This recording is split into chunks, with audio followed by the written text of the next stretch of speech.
سلور لنډ تازه او ډیر مهم خبرونه. سلامونه لیدونکو دی ویډیو ته، هیله ده چې دا ویډیو تر اخره وګورئ او په اخره کې په کومنټ کې هم خپل نظر را سره شریک کړئ.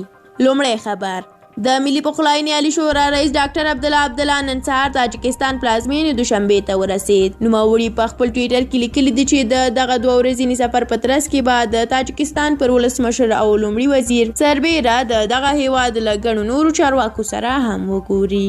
دوهم خبر، متحده عربي اماراتو اعلان کړی دی چې د پاکستان وګړو ته یې د لنډې مودې لپاره د ویزې صادرول ځنډولي دي. د چارواکو په خبره دا کار یې د کورونا وایروس د خپرېدو مخنیوي په هدف کړی دی.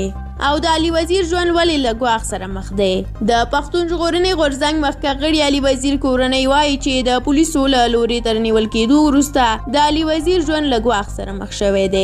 د علي وزیر میرمن سایري علي او د هغه وراره له رسنیو سره په خبرو کې ویلي دي چې د سن پولیسو علي وزیر د ډسمبر په 19مه د زړه ناروغیو مرکز ته وړی دی. د سایري وزیر په خبره علي وزیر ورته له همدې مرکز په ټلیفوني خبرو کې ویلي داسې ښکاري چې ژوند ته خطر پیښیدونکی دی.